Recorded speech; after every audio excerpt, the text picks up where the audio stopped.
7 jours au Sénégal, 7 jours en Afrique et dans le reste du monde. Rétro 7. Élise Emmanuel Senghor. Bienvenue à la rétrospective de Radio Sénégal.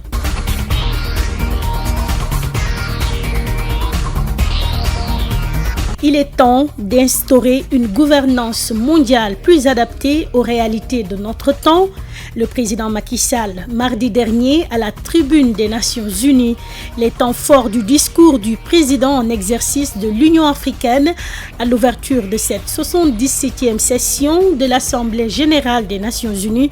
Dans ce compte-rendu signé Aaron Diouf. Le Conseil de sécurité est interpellé. Dans l'immense salle vert et or de l'Assemblée générale des Nations Unies, Macky Sall, le chef de l'État sénégalais, le premier africain à prendre la parole. Le monde est devenu plus dangereux et plus incertain sous l'emprise combinée du réchauffement climatique, des périls sécuritaires et sanitaires, ainsi que de la guerre en Ukraine. Et dès l'entame de son discours, le président en exercice de l'Union africaine s'attaque aux questions de l'heure. Le terrorisme qui gagne du terrain sur le continent n'est pas qu'une affaire africaine, c'est une menace globale qui relève de la responsabilité première du Conseil, garant du mécanisme de sécurité collective en vertu de la charte de l'organisation. Ainsi, le Conseil de sécurité de l'ONU a invité à revoir sa copie. Macky Sall qui en veut pour preuve les sanctions infligées au Zimbabwe, la question palestinienne, entre autres injustices. Près de 80 ans après la naissance du système des Nations Unies et des institutions de Bretton Woods, il est temps d'instaurer une gouvernance mondiale plus juste, plus inclusive et plus adapté aux réalités de notre temps. Pour Macky Sall, donc, il urge de vaincre les réticences qui persistent à confiner l'Afrique en marge des cercles décisionnels. Et cette semaine aura été marquée également par le mouvement d'humeur des contrôleurs aériens de l'Agence pour la sécurité de la navigation en Afrique et à Madagascar. Ces travailleurs réclamaient entre autres un renforcement de capacité et un plan de carrière du contrôleur aérien de l'ASECNA. Quelque temps après, c'était au tour de la direction générale de l'ASECNA de se prononcer sur l'affaire, une grève jugée illégale. Suivons ce compte-rendu de Mansourba. Depuis l'existence de l'ASECNA, nous n'avons jamais autant été médiatisés de cette manière. À l'ASECNA, la grève des contrôleurs aériens inquiète. Nous sommes dans une situation compliquée. Nous devons pouvoir répondre aujourd'hui à la communauté internationale. Le transport aérien n'a pas de frontières. Des contrôleurs aériens qui ne sont pas honnêtes dans leurs revendications, selon Gelpina Seba, directeur des ressources humaines de l'ASECNA. Nous leur avons dit, dans la mesure où le nouveau système de rémunération a été déjà adopté pour sa mise en œuvre au 1er janvier 2023, donnons-nous le temps de le lancer au 1er janvier. À charge pour nous, dans le cadre du processus normal de fonctionnement donc des organes communautaires, nous allons pouvoir nous asseoir pour regarder qu'est-ce qui ne va pas dans ce système et comment nous pouvons le corriger. Les contrôleurs ne veulent rien entendre de cela. Les formations à l'EAMAP, les vols en cabine, les échanges contrôleurs, la multiplication des formations en anglais, est-ce que c'est à l'employé de dire là où on doit aller le former? À l'Agence pour la sécurité de la navigation aérienne en Afrique et à Madagascar, on assure que toutes les dispositions sont prises pour contenir la situation. Louis Bakienon, directeur de l'exploitation de la navigation aérienne à l'ASECNA. La complexité vient du fait que le préavis qui a été déposé concerne plusieurs États à la fois.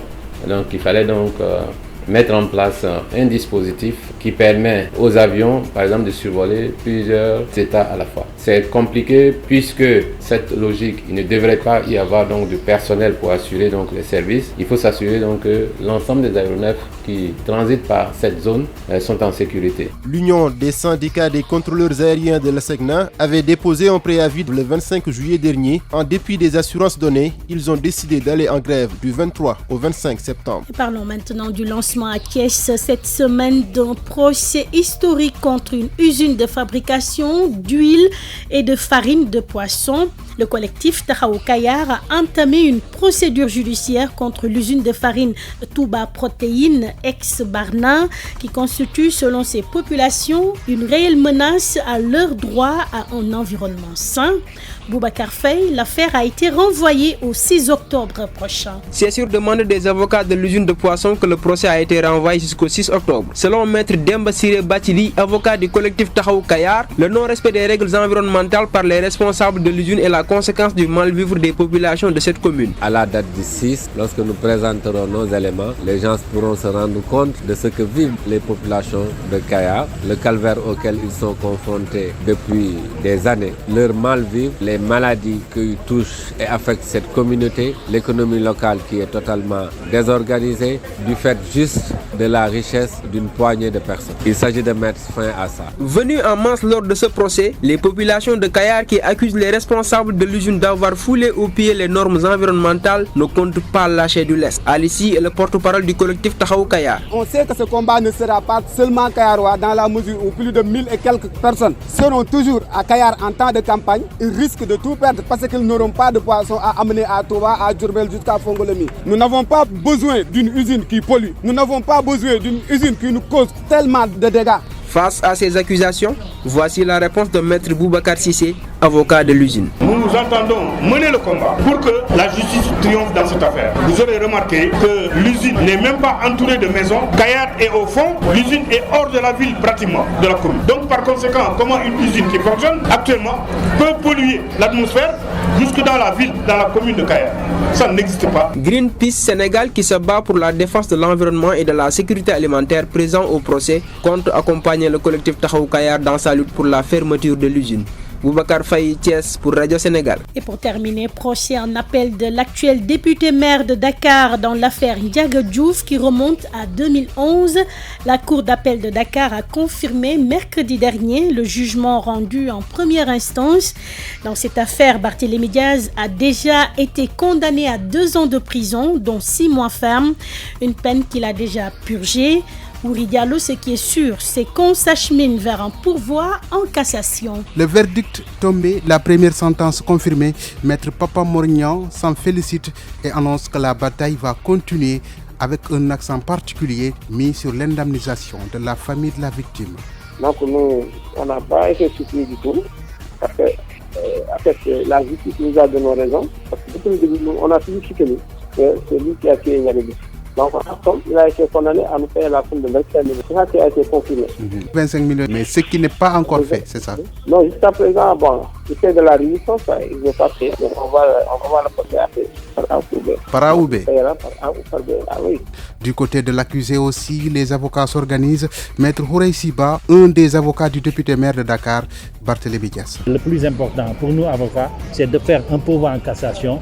Le pourvoi étant suspensif, nous allons donc nous battre devant la chambre idoine à la Cour suprême pour réformer cette décision. Le député lui-même, condamné à 6 mois, 6 mois c'est lourd pour un député. Et donc si cette décision n'est pas réformée, ça pose un problème pour son éligibilité, enfin pour son maintien dans les fonctions honorables de député. Et là, il risque vraiment, et ça c'est au niveau de l'Assemblée nationale qui va constater cela, et c'est au niveau même de l'Assemblée que les conséquences risquent d'être tirées. Autant dire alors que c'est un autre combat qui s'annonce entre l'avocat de la famille du regretté Ndiaga Diouf et ses confrères qui, eux, défendent le maire de Dakar.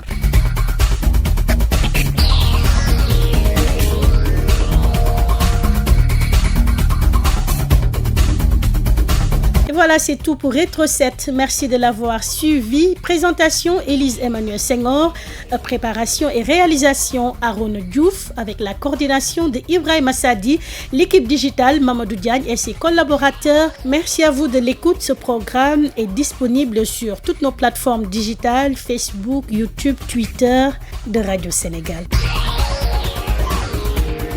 Rétro 7, l'essentiel de l'actualité de la semaine avec la rédaction de Radio Sénégal.